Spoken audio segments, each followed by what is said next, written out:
Youth Manifesto. We're going to have some opening comments from Prime Minister Dr. Ralph Gonsalves, who is also the party leader and president of the ULP. And you will see flanking him on his right is Carlos James. He's the ULP's candidate for North Leeward, a young man, and he will have significant interest in the manifesto. And on the Prime Minister's right is Luke Brown, who is his left, sorry, who is the ULP's candidate for East Kingston, also a young man. How old are you? 16?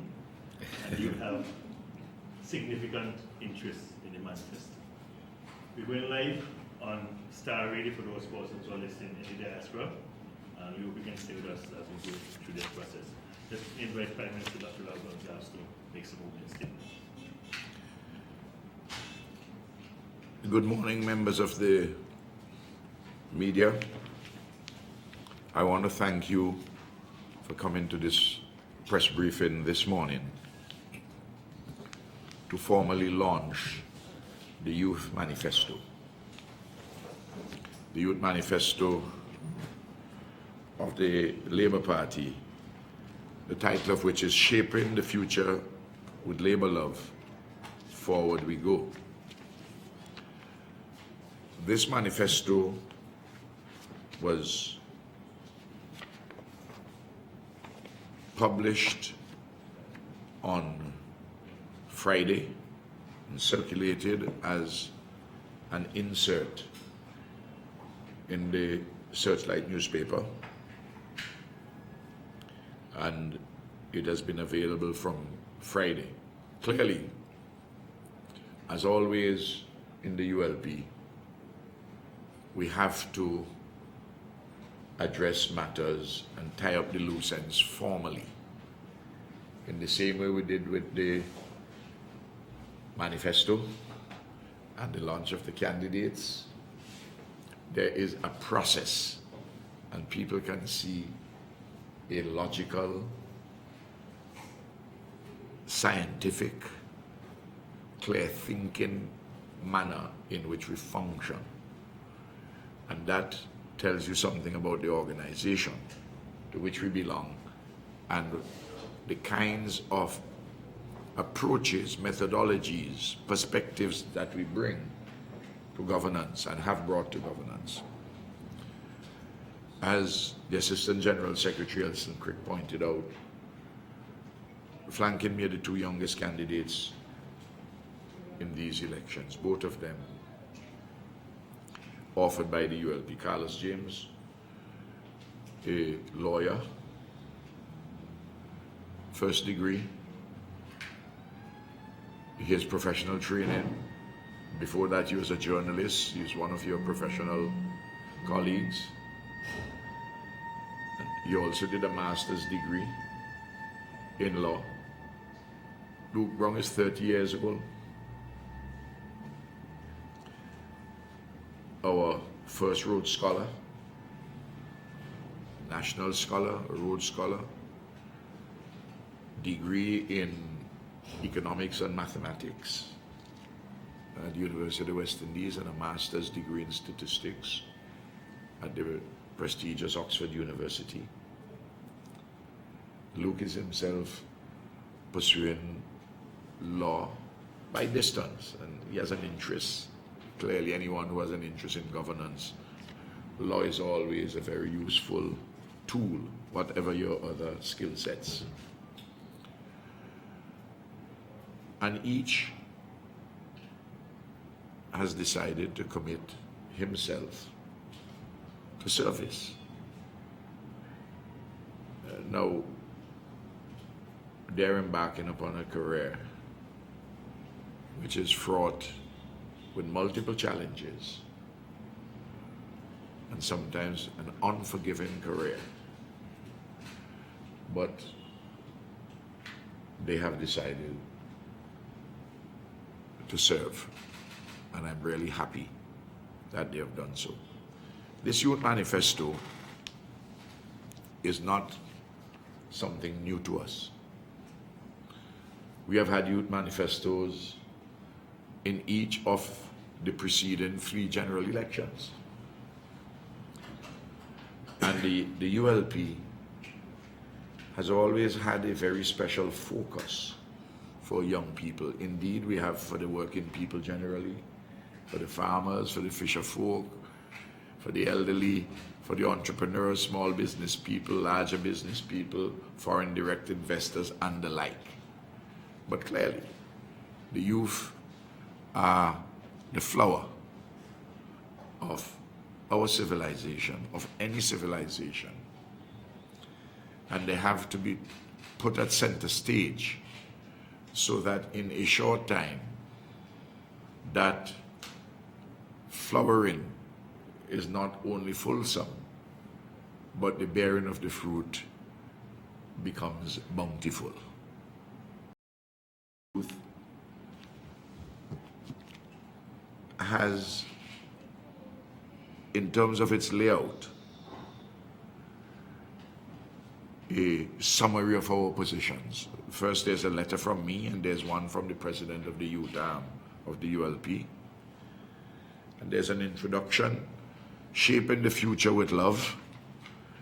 Then 20 strategic interventions for youths towards the year 2020, which is the time for the next general elections, and also what you may call metaphorically, symbolically, a 2020 vision with these 20 strategic interventions. And then within those strategic interventions, we have isolated major issues for young people, focusing on job creation, education and training, health and wellness, housing, sports and culture, and citizen security and governance. And in the area of creating jobs, it's not just working for the people, but also being self-employed as entrepreneurs in one form or another. Now, it would be useful to identify the three central objectives of our youth policy, within which we place the 20 strategic interventions. And these three central objectives are as follows. First, empowering young persons to contribute meaningfully to national development. On the face of it, that may appear as though it's a very general objective, but when you look at the 8 strategic interventions under that objective, you then begin to see the very richness of that very general objective of empowering young persons to contribute meaningfully to national development.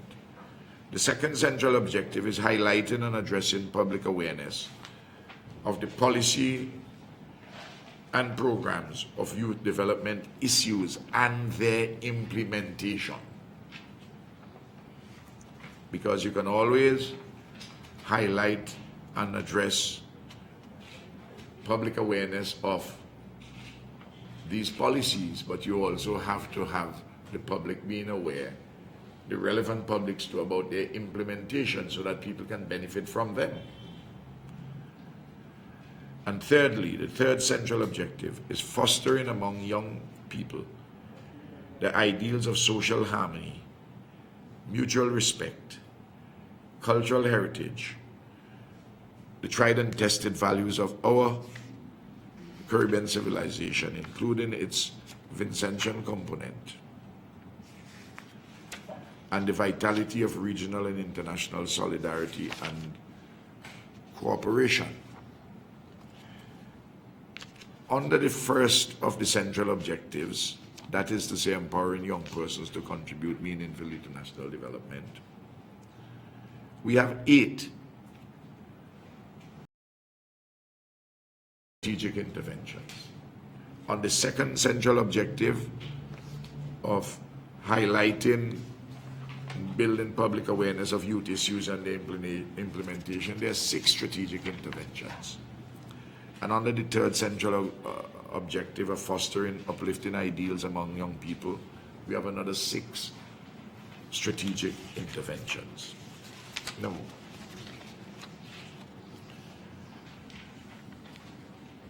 when you look at each of these, for instance, the one of empowering the youth for national development, educating and training young persons for living and production in accordance with their abilities, possibilities, and goals. Building the entrepreneurial capacity of the youth. Enhance avenues for self-expression and personal development through sports, arts, culture, religion, and social activities generally. Provide further opportunities for vocational skills development and for second chance programs for completing secondary education. Extending and improving vocational coverage for marginalized youths.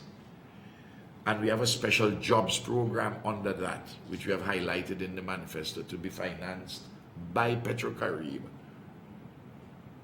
to complement the YES program and the SET program, both of which have been quite successful and have been assessed as being best practices in the Caribbean and Latin America. Strengthening partnerships with the private and public sectors to facilitate mentorship and internship programs. Programs directed to uplifting and assisting young people. And strengthen the capacity of the Youth Affairs Department and the institutional framework of governance for the provision of youth employment. It is very interesting with this. In our manifesto, we have a number of provisions, and you would read them. I don't want to go through all of them. Relating to culture, sports too, but I'm addressing culture at the moment. You know, you have in the Ministry of Culture a development program with the institutional arrangements to develop culture, drama, dancing, creative writing, popular entertainment, music, steel band, linked with, of course, the program of Pan Against Crime. But if you notice, there has not yet been a focused approach to utilizing the creative industries for the purposes of creating wealth and jobs. In other words, you develop culture in a broad manner. And that's good as an expression of our civilization. But it has to be a job creating entity, a wealth creating aspect of life and living. So we have in our manifesto, and it will be in our estimates for January, for 2016, the establishment of the Office of the Coordinator of Cultural Industries. The Office of the Coordinator of Cultural Industries is a separate and distinct office from any coordinators dealing with the development of culture generally. In other words, we are matching the culture to the marketplace, the expression, the artistic expression, to jobs and the creation of wealth. In that regard, the ambit is clearly wider and more expanded, and to bring in other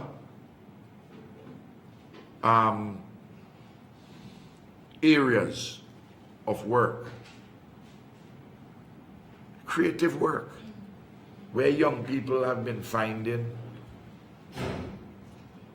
insufficient attention paid, to helping them, for instance, with modeling, to help them with designing. I mean, there's a young designer, very good, she does fantastic work. And she came by me several weeks ago, maybe 3 months ago. And I know of the quality of her work. And I linked her to a financial institution. Well, it's okay, I can do that. I mean, her father is from my constituency, though she lives elsewhere and so on, and she finds it easy to come and see me, you know, her mom and her dad and so. But a coordinator of cultural industries, of the creative industries, sorry, would be one kind of one office which can match those things. Of course, those of us who are in Parliament, and I in particular, we will push for this. And I tell you, don't know, sometimes when I speak on these things, the press may hear me, but don't quite understand the import of what I say. I came back from the Bahamas, and I told you of everything which we discussed at the heads of government meeting of CARICOM in the Bahamas. The matter which I considered most innovative and which will have a great impact for the future is the paper which was presented on the development of the creative industries. We see what is happening with Skinny Fabulous and Luther and my brother Kevin Little and Matafix. Just name a few in popular entertainment. But there's a lot more to that. Rihanna is an industry by herself. But what are the spin-offs to Barbados apart from the prestige of Rihanna and her generosity in using her money to do certain things like for the hospital and other worthwhile causes? What about the backroom stuff where money is being made? Who are the persons being employed?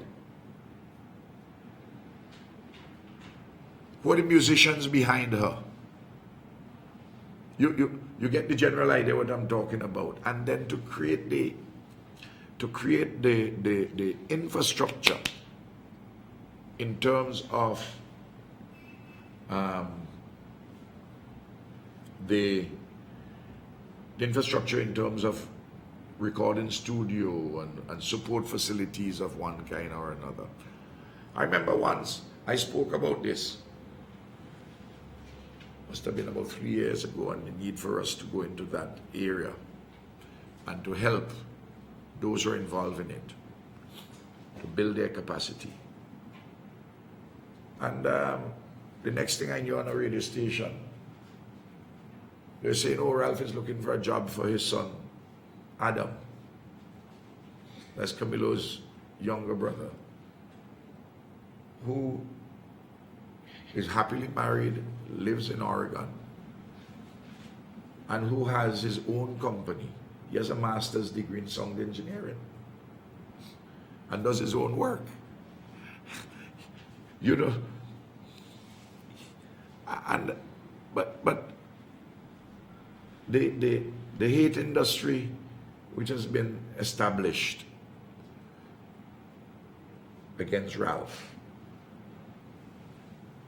they see is everything. They see nothing good. They have not accommodated themselves to the fact that I am Prime Minister and have been Prime Minister for 15 years. That fact they have not accommodated themselves to. And it's amazing.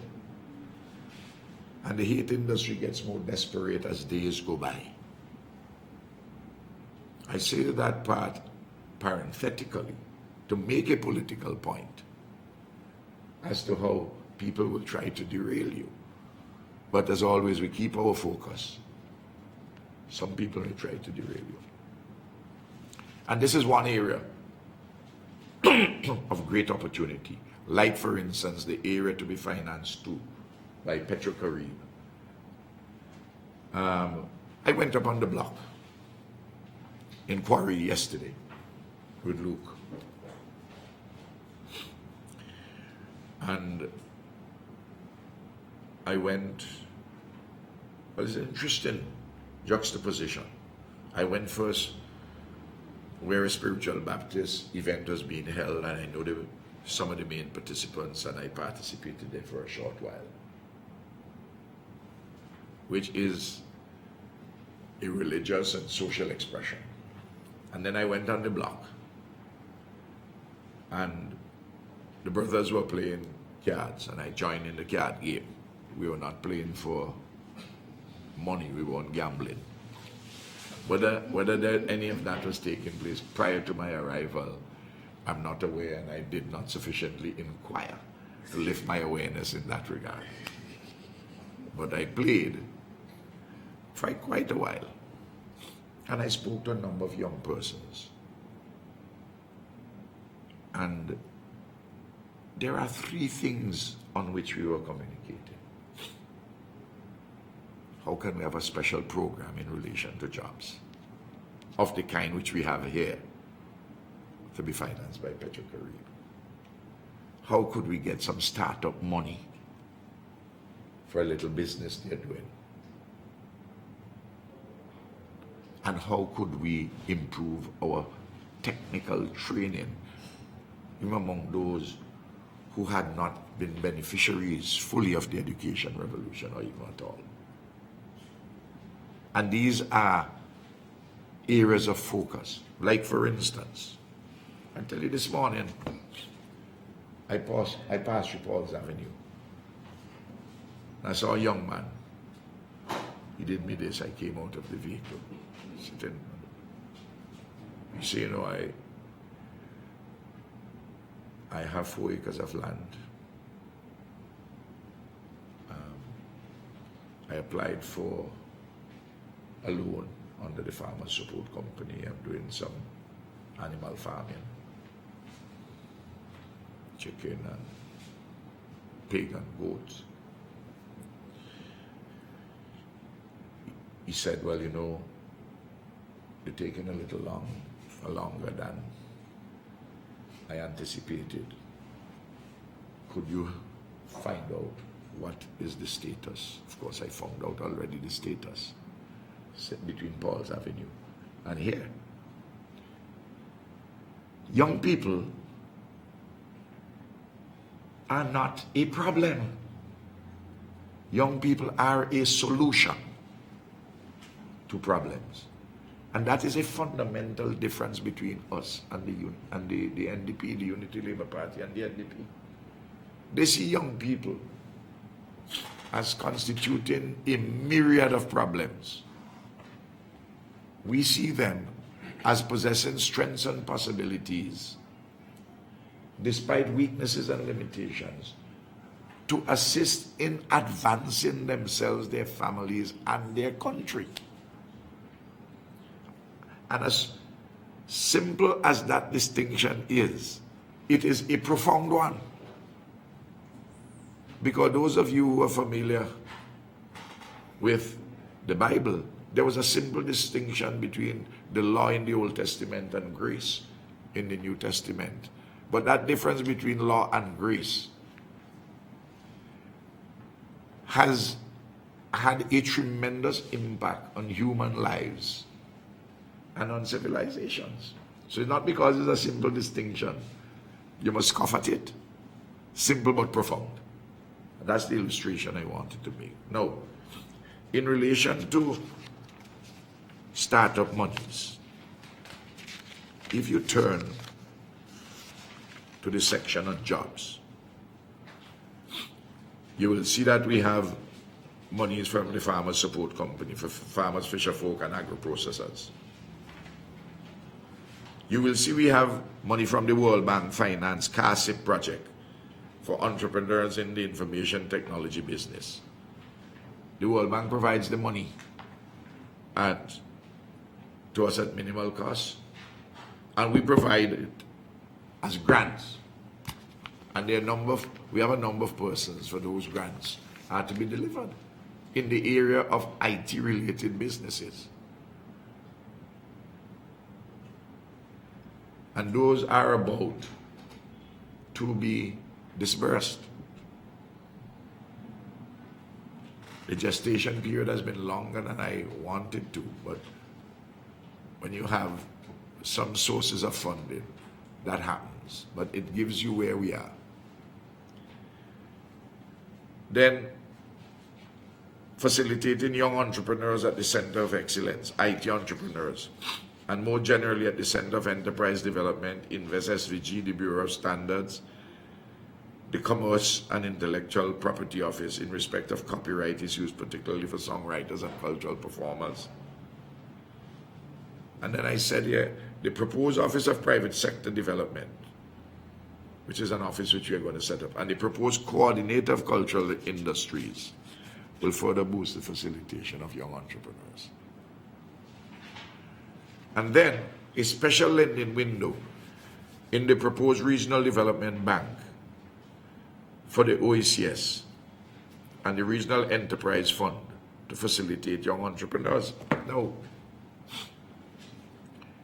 a difference you will discern between the two manifestos is that the NDP wants to have a St. Vincent standalone development bank. Well, throughout the region we have gone that road, and that's yesterday's solution. It has failed. First, they had a lending window at DEVCO, where 80% of the loan, Development Corporation, where 80% of the loans were bad, given to cronies. Then they started, USA started just before he left, a St. Vincent Development Bank. The equity was $5 million, which was less than the size of the bad loans which came over from DEVCO. So at birth, his bank was strangled. So what I've been pushing as the most senior member of the Monetary Council continuously, that is to say the one who's on the Monetary Council the longest continuously, is for the establishment of a regional development bank, and that has been accepted. If you have a regional development bank, regional for the OECS, different from the regional for the currency union territories, different from the Caribbean Development Bank, where the Caribbean Development Bank lends almost exclusively to the state and state entities. This regional development bank for the currency union will lend only to the private sector. And we will be able to challenge a lot of resources to it, and we want a special lending window for it for young entrepreneurs. I mean, it's easy to set up a national development bank and put $5 million in it, $10 million in it. It's a piggy bank. But to have the people who are going to donate money or provide money as investment for your development bank at low rates of interest, they're not going to give a national development bank the money. They give a regional development bank, which is properly run, lending only to the private sector. Then you can see upliftment. Then you will see resources. Then, of course, freedom of movement of persons in the OECS and the right of establishment of businesses in CARICOM also facilitate young entrepreneurs. And you know I've been strong on those things. Then we have the SNSET programs, the full operationalization of the land bank,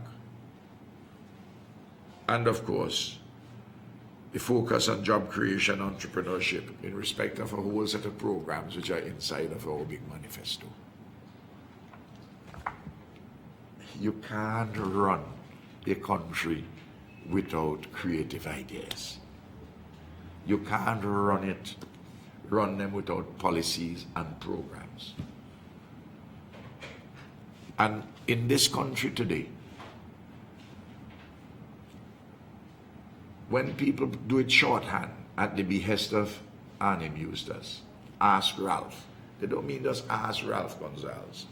Ask the Unity Labour Party. I happen to be the leader. And that's the conclusion, which is there. And I think I have said enough. There are lots of proposals in relation to health issues which connect with young people. Education, in which there's been a lot done. And housing and sports and culture. And you would have heard me speaking about how the Football World Cup interfaces with us and tourism and creating jobs for the young people. And by the way, we still continue the program of making sure that young people, that persons who play sports, who represent the country in sports, that they either they're either at school or that they have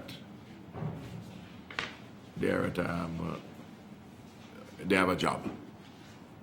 And inside of the manifesto, we have taken something from the draft Education Sector Plan 2014 to 2019 about the ideal Caribbean person.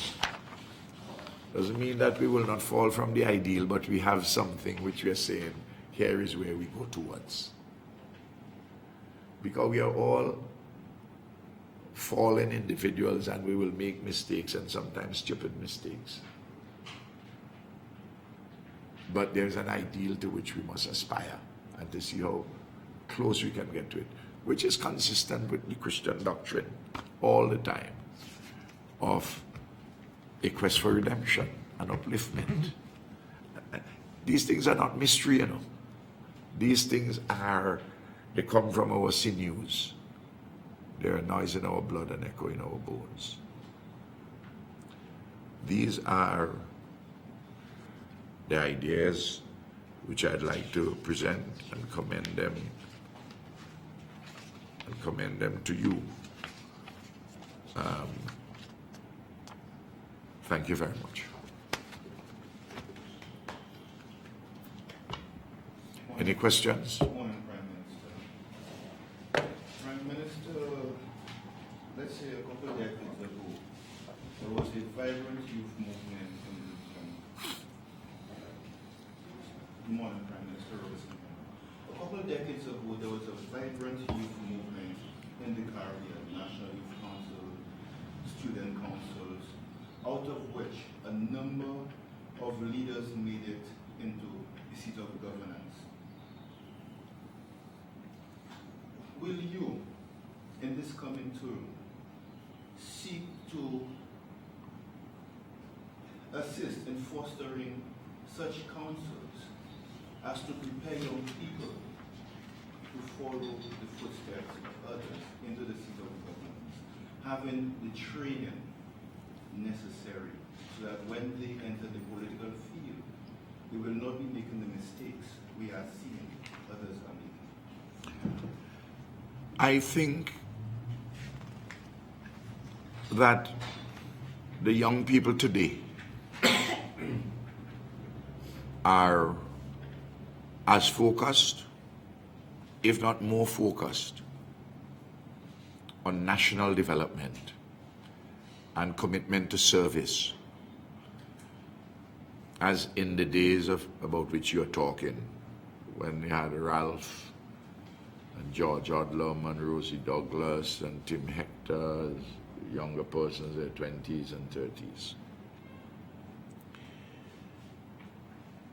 But it's a different time, requiring different approaches, different emphases. For example, we were seeking, as a young man, to make sure that we have an independent state and to set up the institutional arrangements. Well, St. Vincent and Grenadines is now 36 years of age.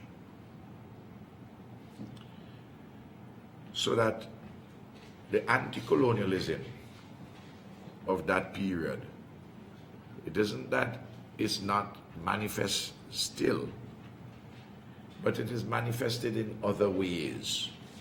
Like, for instance, why should we be aping certain kinds of metropolitan ideas and customs which do not necessarily fit with us, and to see ourselves through the prism of our own eyes? And young people are doing that. They're adapting. The world is becoming more homogenized, more as one, with certain basic cultural responses because of the power of media, including new forms of media. But yet there has to be a struggle for national space for your own expressions of your civilization. Then the Cold War was raging. There's no longer a Cold War. With the heightening of anti-imperialism, I listen very carefully to young people, and I will tell you this: I am so pleased with their development and their prospects.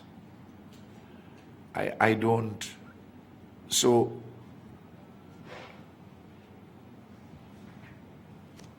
I will take more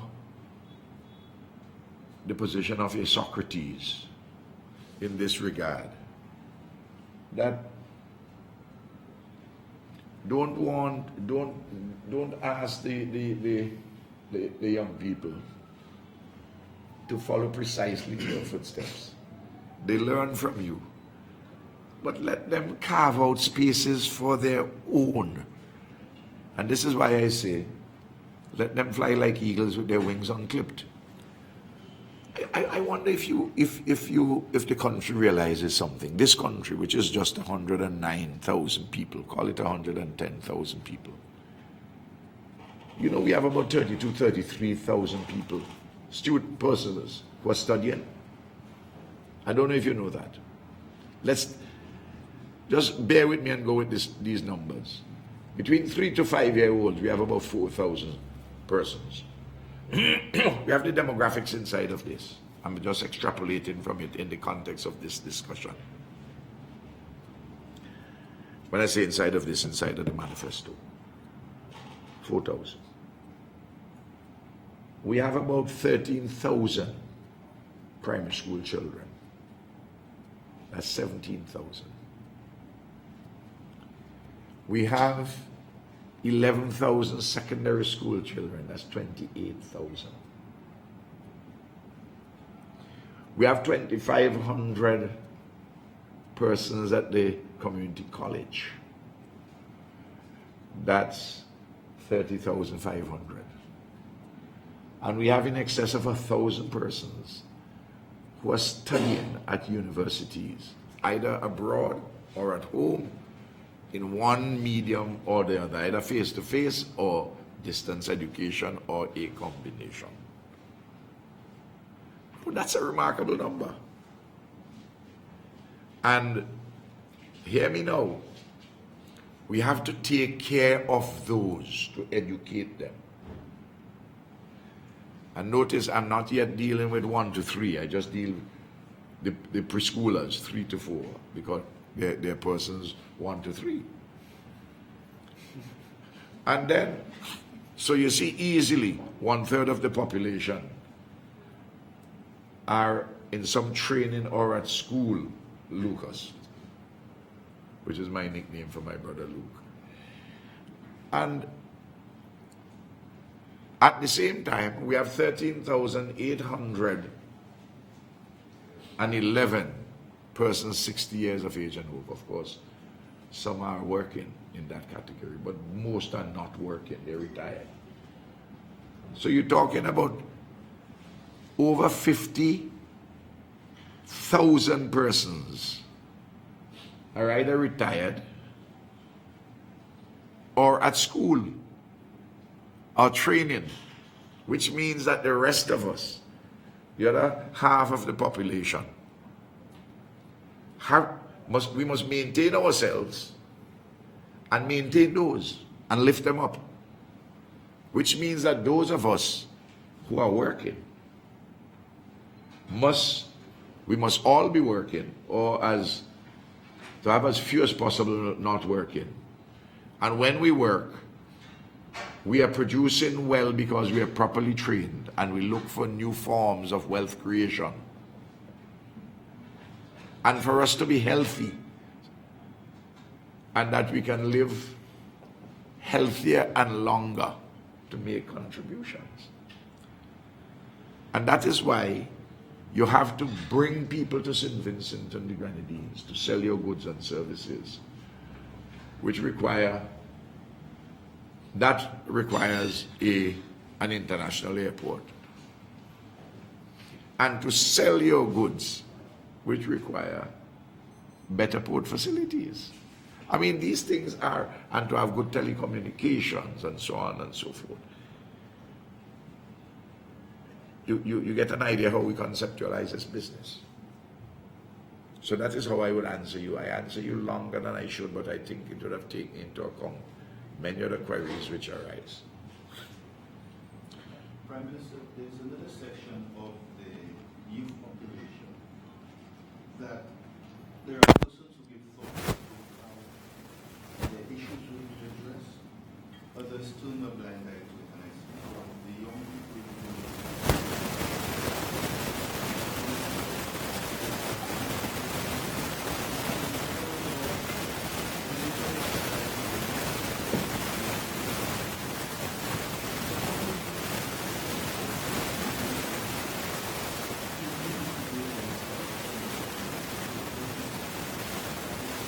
Well, there's several programs of rehabilitation which we have, and I have urged the humble African, Frederica Gonsalves, to speak more about it, because we have several programs with the large stuff for the girls, our educational system of taking people back in. I'll tell you the extent to which we go. The young lady who had passed to go into secondary school and who has been charged for killing another young lady. Remember that took place several months ago. We have insisted that where she is detained, because a law is on the books that you can't get bail if you're charged for murder until the expiration of at least 9 months. That was introduced under the NDP period. But that child, because she's a child, is kept separately. She's not in any prison environment because she can't be in a prison, but she's detained. The state hires teachers to privately tutor her because we do not want our education to be disrupted. Now, we feel the pain of the family who lost their daughter, but this is a double tragedy. Of course, in one case far worse because somebody is dead. But this child needs to be educated. Incidentally, we have done that to the young man, a youngster, who had gotten into a terrible accident. And we pay to homeschool him, a person from the countryside. Humble people. There's a law which we passed in 2009, which a lot of people don't know enough about. and maybe it's the failure of the government, the Agency for Public Information, the Attorney General's Chambers, the Office of the Prime Minister. Maybe it's our fault. That is not as well known as it should be. The Rehabilitation of Offenders Act, where if you have a criminal offense and you are not sentenced to a term of imprisonment, that you're given a non-custodial sentence, reprimanded and discharged and so on, found guilty but non-custodial sentence. Within 5 years, that offense, that record is wiped clean. If you get under 6 months imprisonment, that record is wiped clean in 7 years. If it is between 6 months and 30 months imprisonment, that record is wiped clean. After 10 years, of course, there's some offenses for which the record is never wiped clean. Murder, rape, robbery, violence. There's some narrow range of offenses. So all of these things constitute a package under rehabilitation, which we are seeking to do, and second chances. Look, it is now the norm for children, girls, young girls who have had a baby to go back to school. The old days that when you're having a baby, it's a form of punishment that you don't ever have the girl go back to school. But if it's a schoolboy who impregnates her, the boy continues with his education. I mean, obviously, that is thing. People would have taken an abstract moral position that well, she shouldn't have get pregnant. Okay, she shouldn't, but she got pregnant. Eh? What are you going to do?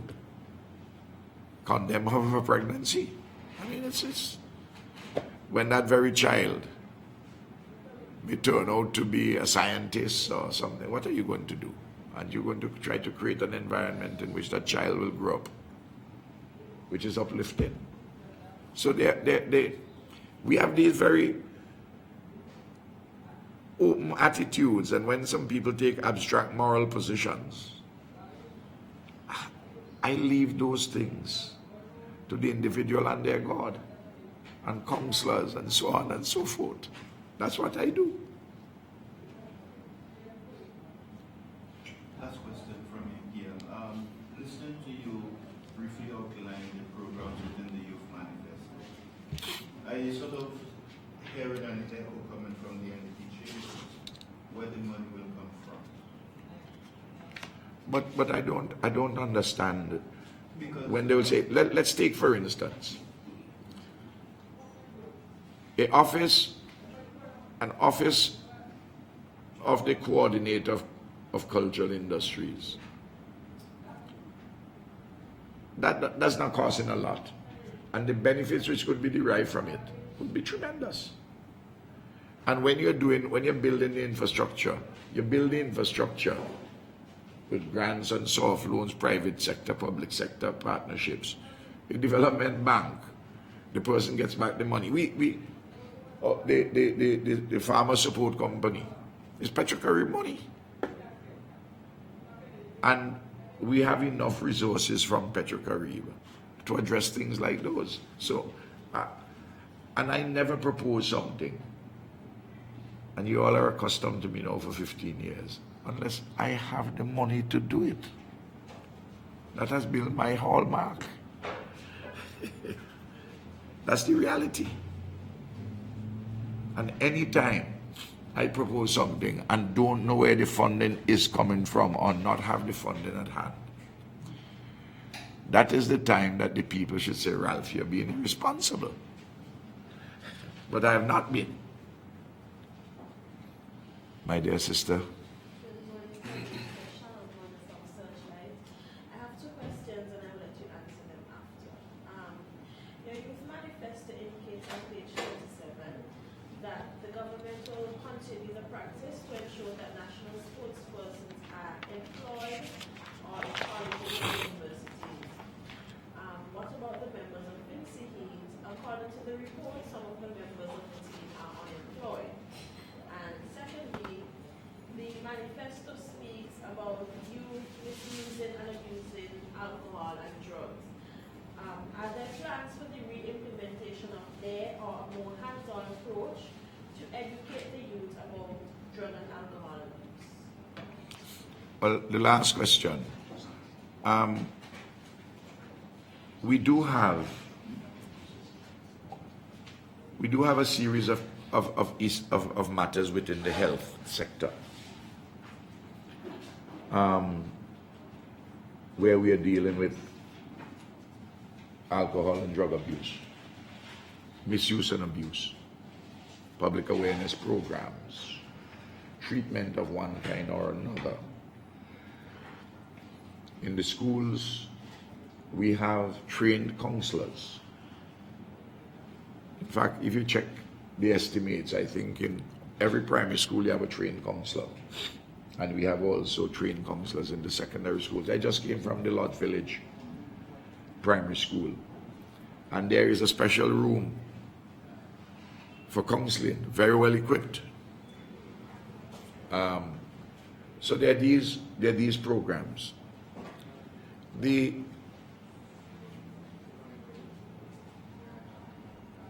issue which has to come on the agenda with marijuana,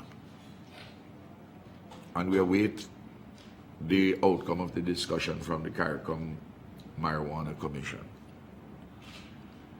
is the matter of decriminalization, not legalization, for the purposes of medicinal marijuana and for small quantities, maybe below 15 grams,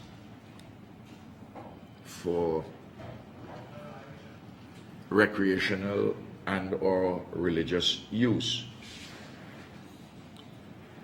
so that somebody doesn't get jailed for it. You may get a ticket for it if it's below that particular quantity. Of course it has. 20-something states in the United States are doing that. Jamaica has just done that. But we'll have to see how that is dealt with. But as an administrative matter, and if you ask the Commissioner of Police,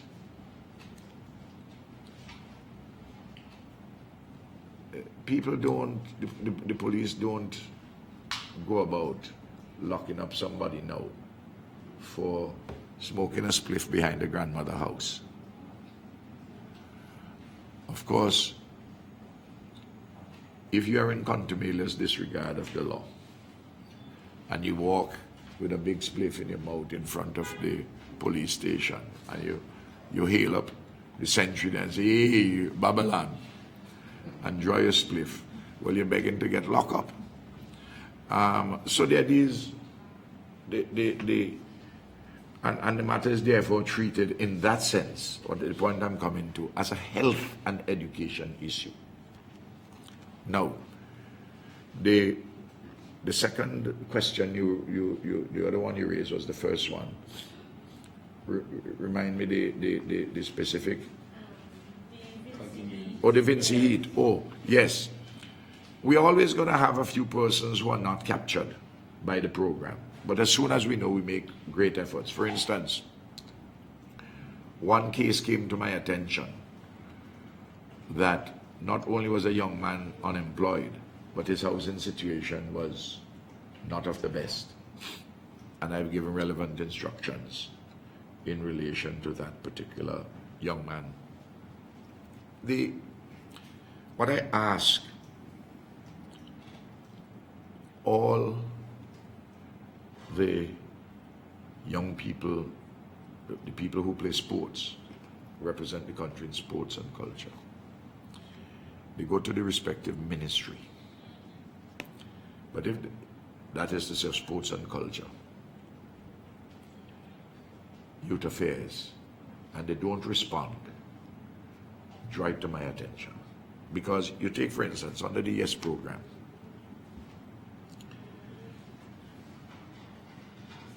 there are persons who will give them a stipend. But in some cases where the person has played for the national team, they're given a double stipend because of their own status now. Sometimes we even fast track them and create jobs for them to help. And there are several of them in the system like that. That there are some who are not yet employed. You're going to have that for one reason or the other. But I always ask them, please take advantage of the public policy, because sometimes they do not. And if they do not, and the Football Association doesn't write a list saying, look, John Brown, who plays for the country, is not employed, we wouldn't know. Somebody has to inform us, either the association or the individual himself or herself. At the office of the Prime Minister, I make sure that the Cabinet Secretary employs one or more persons who play sports. And we have had persons who have turned out there. We take them on and then we make sure they go off to study. Saskia Diamond is one. Geshel Peters is another one. Right now, what's the name? Rutan, who captained the under-23 netball team, who got a job. She was a junior secretary at the office of the Prime Minister. She was encouraged to do her studies more. She finished the first 2 years, or 1 year here, sorry, doing her in a bachelor's for business, and she's now at Caville completed. So I tell you, I am very sensitive to the question and to make sure that the policy is implemented. Sometimes one or two persons fall through the cracks, but the efficacy of the policy is not judged by the few who fall through the cracks. We have to find out why they do and to have better mechanisms in place. It's the same thing in another way, as I tell people, with the housing, the distribution of housing materials. Some people still ain't get housing materials. But you might have 5,000 people, 4,000, 3,000 people might have applied. I don't know the number. And the share volume has to be dealt with. Everybody can't get it one time. Jobs are somewhat different. But I'm just saying that the policy itself is sound. And sometimes the implementation is not as perfect as it should be.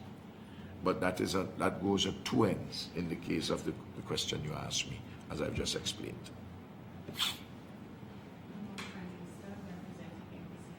Yes.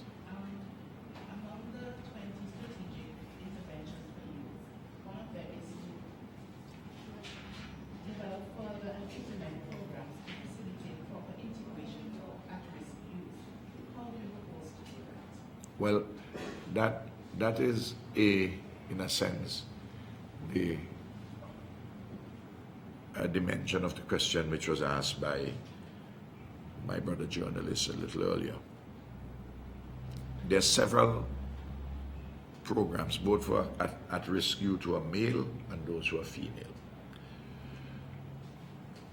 We have, for instance, the Liberty Lodge program, we have the counseling program, we facilitate assistance with people, schools such as the Lady Guadalupe School for Girls, providing education and training for everybody, and to make sure that we stay the course with the young people who are having challenges and who are at risk, and to find jobs in the manner in which I've been talking about. All these are components of this comprehensive program.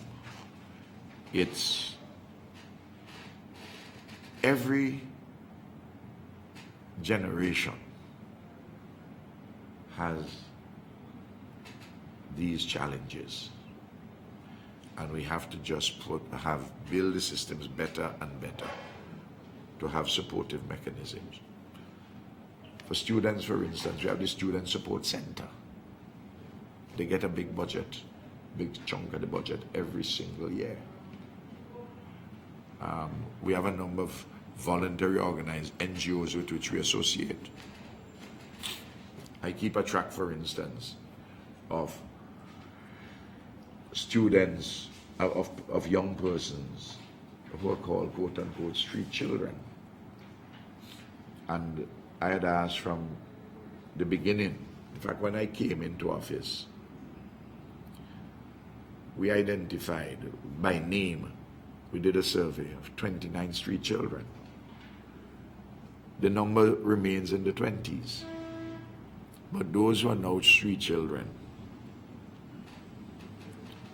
those who were then street children in 2001, we tracked them to see where they are. And with care, most of them are by far, are good citizens. That is the extent of the detailed work which we seek to do in the Ministry of Social Development. And there are many, many programs. And Stevenson is doing a good job there. The Permanent Secretary is very sensitive. Mrs. Burke is also a very strong leader there. People in family services. It's a good network. You all really should go down and do a program with them. Maybe not before the election because you might not have the time, but if you have, very good. But it's that kind of work. My final question, I'm going to divulge a bit from the Youth Manifesto, the death of Mr. Ralph Gonsalves. Oh yes. Well, I paid tribute. I recognized his passing and gave my condolences to his widow and family. This morning I was in touch with the Cabinet Secretary so that she will discuss with the family the question of according Grafton Isaac a state funeral or an official funeral as the family wishes, because you have to take family wishes into consideration.